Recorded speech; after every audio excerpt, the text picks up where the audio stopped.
అశ్వ సంవత్సరంలో కైలాస యాత్ర Shri Gayatri tours and travels 8977349696. Youtuber Vaishnavi కేసులో బిగ్ ట్విస్ట్ వెలుగు చూసింది. తల్లి సోదరులే ఉన్మాదిగా మార్చారంటూ హరిబాబు చెప్పడం జరిగింది. కట్నం కోసం భార్యను చంపేలా ప్రేరేపించినట్లు ఒప్పుకున్నాడు నిందితుడు. వైష్ణవి భర్త హరిబాబును అరెస్టు చేశారు పోలీసులు. రీల్స్ లో వైష్ణవిని చూసి మనసు పడి పెళ్లి చేసుకున్నాడు హరిబాబు. ఇక పెళ్లి సమయంలో కట్నంగా 5 లక్షల రూపాయలు 2 గుంటల భూమిని తీసుకున్నాడు. ఆస్తిపాస్తులు లేని వైష్ణవిని పెళ్లి చేసుకోవడంతో వదిలించుకోవాలంటూ హరిబాబుపై తల్లి సోదరులు ఒత్తిడి తీసుకొచ్చారు. ఇక గర్భం దాల్చాక తల్లి సోదరుల ఒత్తిడి ఇంకా పెరగటంతో వైష్ణవిని చంపేయాలని నిర్ణయించుకున్నాడు హరిబాబు. పుట్టింట్లో ఉన్న వైష్ణవితో గొడవపడి చంపేసినటువంటి ఘటన చోటు చేసుకుంది. ఆ తర్వాత ఇక పరారిలో వైష్ణవి హత్యకు పరోక్ష కారణంగా కూడా తల్లి లక్ష్మి సోదరులు ఉన్నట్లుగా కూడా తెలుస్తోంది. తాను హరిబాబు పరారయ్యేందుకు కూడా వాళ్ళు సహకరించినట్లుగా తెలుస్తోంది. ఇక వైష్ణవిని పెళ్లి చేసుకొని హరిబాబు పొట్టన పెట్టుకున్నాడు. ఆ తరువాత ఈ ఘటనకు 5 నెలల గర్భిణి వైష్ణవి 5 నెలల గర్భిణిని భర్తే హరిబాబు జనరల్గా కూడా చాలా గొప్పగా చూసుకుంటూ ఉంటారు. అలాంటిది భార్యను కడతీర్చుకున్నాడు.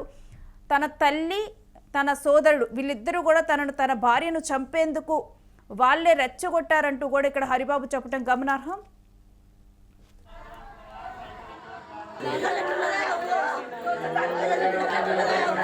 కొరుట్ల మండలంలోని మాదాపూర్ విలేజ్లో నిన్న మార్నింగ్ అవర్స్లో ఒక మర్డర్ జరిగింది. అది డౌరీ డెత్ మర్డర్, అంటే కట్నం కొరకు చంపిన మర్డర్ అది. సో ఆ చంపిన అతను హరిబాబు భర్త భార్యను చంపిండు. అతను మ్యారేజ్ చేసుకునేది వైష్ణవి అనే ఆమె చనిపోయింది. ఆమెను లవ్ మ్యారేజ్ చేసుకున్నాడు 10 months బ్యాక్. వాళ్ళ అమ్మ నాన్నకు ఇష్టం లేదు. వాళ్ళ అమ్మ నాన్న వాళ్ళ అమ్మ తర్వాత బ్రదర్స్ వాళ్ళు కట్నం కావాలి, వేరే దగ్గర అయితే కట్నం వచ్చేది, ఈమెను పెళ్లి చేసుకోవడం వల్ల కట్నం రాలేదని ఆమె వాళ్ళ తల్లి వాళ్ళ అన్నలు ఈ హరాస్మెంట్ చేసేది.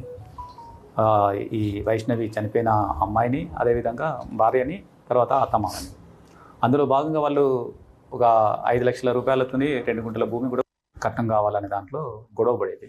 అందులో భాగంగానే నిన్న మార్నింగ్ అవర్స్లో కూడా అక్కడ వాళ్ళు గొడవపడి అటు ఇటు పెనుగులాటలో అతను కావాల్సుకొని ఆమెను చంపాలనే ఉద్దేశంతో వేరే దగ్గర అయితే కట్నం వస్తుందని, అదనపు కట్నం ఏమి ఇవ్వట్లేదనే ఉద్దేశంతో కత్తితోని పొడిచి అదేవిధంగా గొంతు నొక్కి చంపేస్తాడు. దానికి సంబంధించి నిన్న కేసు రిజిస్టర్ చేయడం జరిగింది. అదేవిధంగా ఇన్వెస్టిగేషన్ నిన్న అన్ని కంప్లీట్ చేసి ఆ బాడీ పంపించడం జరిగింది. ఈరోజు ఆ నేరస్తుని హరిబాబుని నిన్ననే సాయంకాలం నైట్లోనే పట్టుకోవడం జరిగింది. అతను ఒప్పుకోవడం జరిగింది. తర్వాత అతని దగ్గర ఉన్న ఆ నేరంలో ఉపయోగించిన కత్తి, అదేవిధంగా ఆ నేరం చేసేటప్పుడు వేసుకున్న బట్టలు, ఆ బ్లడ్ స్టెయిన్కి సంబంధించినవి అవన్నీ కూడా నిన్న రికవరీ చేయడం జరిగింది. సో రిమైనింగ్ వాళ్ళ ఎవరైతే ప్రేరేపించారో వాళ్ళ అమ్మ తర్వాత 2 బ్రదర్స్ ఉన్నారు. వాళ్ళకి సంబంధించి ఇన్వెస్టిగేషన్ నడుస్తుంది. ఇంకా వాళ్ళు పరారీలో ఉన్నారు. మర్డర్ చేసింది ఇతనే, కాకపోతే ప్రేరేపించింది వాళ్ళు కట్నం గురించి అంతకుముందు ప్రేరేపించింది కనుక వాళ్ళు కూడా దాంట్లో అబెట్మెంట్ దాంట్లోకి వస్తారు. వాళ్ళ అమ్మ తర్వాత 2 బ్రదర్స్. వరకట్నం, అదనపు కట్నమే. ఎందుకంటే ఇతను లవ్ మ్యారేజ్ చేసుకున్నాడు, వేరే దగ్గర అయితే కట్నం వచ్చేదనే దాంట్లో అదే. ఈ అంశానికి సంబంధించిన డీటెయిల్స్ మా ప్రతినిధి సత్యాన్ని అడిగి తెలుసుకుందాం. సత్య, మొదటిగానేమో రీల్స్ చేసినందుకు తన భార్యను చంపానంటూ కూడా హరిబాబు చెప్పడం జరిగింది. కానీ ఇప్పుడు పోలీసులు ఆరాధిస్తే కారణాలు వేరేగా ఉన్నట్లు తెలుస్తుంది. అసలు డీటెయిల్స్ ఏంటి? నేను ముఖ్యంగా జగిత్యాల జిల్లా కొరుట్ల మాదాపూర్ గ్రామంలో జరిగినటువంటి ఏదైతే యూట్యూబర్ వైష్ణవి హత్య మొత్తం కూడా రాష్ట్ర వ్యాప్తంగా సంచలనం రేపింది. ముఖ్యంగా భర్తే యముడై మొత్తం కూడా ఈ కిరాతకానికి పాల్పడిన పరిస్థితి కనబడతా ఉంది. పోలీసులు హరిబాబును అరెస్ట్ చేసి రిమాండ్ కి అయితే పంపించిన పరిస్థితి ఉంది. దాంతో పాటు ఎందుకు ఈ హత్య చేయాల్సి వచ్చింది, ఎందుకు ప్రేమగా చూసుకోవాల్సినటువంటి భార్యను ఈ రకంగా హత్య చేయాల్సి వచ్చింది అనేది కూడా మొత్తం వివరాల్లోకి వెళ్తే, ఆయన ముఖ్యంగా కొంత వరకట్న వేధింపులకు గాను, అంటే తల్లిదండ్రులు అలాగే సోదరులు హరిబాబును పెద్ద ఎత్తున వేధింపు చేశారు వాళ్ళ మమ్మీ. ఎందుకంటే వీళ్ళిద్దరు ప్రేమించుకొని పెళ్లి చేసుకున్నారు. యూట్యూబర్ వైష్ణవి అలాగే హరిబాబు ఇద్దరు కూడా దాదాపు 2 సంవత్సరాలు ప్రేమించుకున్నారు. దాని తర్వాత పెళ్లి చేసుకున్నారు. దాదాపు 8 నెలలు అయింది. 8 నెలలలో ఆమె 4 నెలల గర్భంతో ఉంది. సో ఇప్పుడు గర్భం దాల్చిన తర్వాత ఇంకా మరి అంటే ఈ వరకట్నం వచ్చే అవకాశం లేదు. వాళ్ళకు ఉన్నటువంటి ఆశ ఏదైతుందో, ఏదైతే 5 లక్షలకు సంబంధించినటువంటి డబ్బులు కావచ్చు, 2 సెంట్ల భూమి కావచ్చు, ఇవన్నీ కూడా వచ్చే అవకాశం లేదు. ఇంకా మరి గర్భం దాల్చిన తర్వాత ఇంకా వేధించడానికి కూడా ఇది లేదు కాబట్టి హరిబాబు పైన తన తల్లి పెద్ద ఎత్తున, తన తల్లి లక్ష్మి అలాగే ఇద్దరు సోదరులు, వీళ్ళిద్దరూ కూడా మొత్తం ఫ్యామిలీ మొత్తం, హరిబాబు ఫ్యామిలీ మొత్తం కూడా ఎట్లయినా నువ్వు వైష్ణవిని వేధించాలి, ఆ వరకట్నం ఇస్తావా లేకపోతే వదిలేస్తావా, ఇంకేం చేస్తావా మాకు తెలీదు, మాకు మాత్రం ఆస్తి కావాలి అంటూ కూడా తల్లి అలాగే సోదరులు హరిబాబు పైన తీవ్ర ఒత్తిడికి తీసుకొచ్చారు. ఆ ఒత్తిడికి కారణంగానే నేను హత్య చేశానంటూ కూడా ఆయన నిజాలైతే ఒప్పుకున్న పరిస్థితి కనబడుతోంది. పోలీసులు ముఖ్యంగా ఏదైతే ఆయన హత్య చేసి పారిపోయినటువంటి కత్తి కావచ్చు, అలాగే పల్సర్ బైక్ కావచ్చు, అవన్నీ కూడా మరి స్వాధీనం చేసుకున్నారు.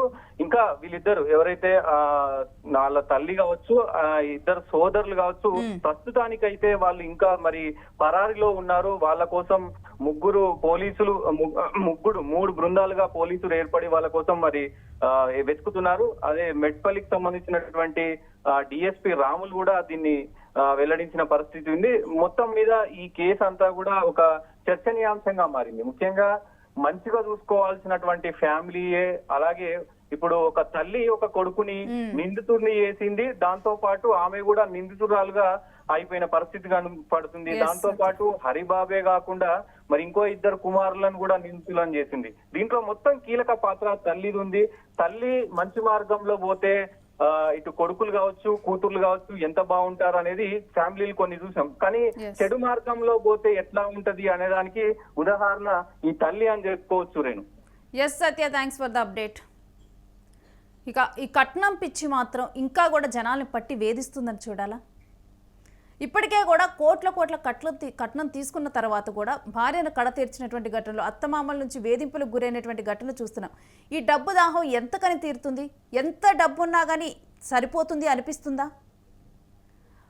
ఎంత అవగాహన రాహిత్యం ఉంటుందో మనుషుల్లో. ఇప్పటికీ కూడా ఎంతో అభివృద్ధి చెందామని, మనకి ఎన్నెన్నో టెక్నాలజీలు వచ్చాయని, ఏ కాలంలో బతుకుతున్నామని ఎన్నెన్నో మాట్లాడుకుంటాం. కానీ కాలం మారినా కానీ కొంతమంది ఆలోచనలు మారట్లేదు అనటానికి ఇలాంటి ఘటనలే ఉదాహరణగా చెప్పొచ్చు. అంటే ఇది ఒక అవగాహన రాహిత్యంగా కూడా చూడొచ్చా?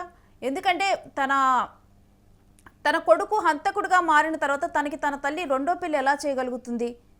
ఇవన్నీ కూడా వాళ్ళకి ఇష్టం లేని పని ఒక్కటి చేసినందుకు ఎంత దూరమైనా వెళ్తారా? అసలు ఈ ఘటన మీద మీ ఒపీనియన్ ఏంటో చెప్పండి.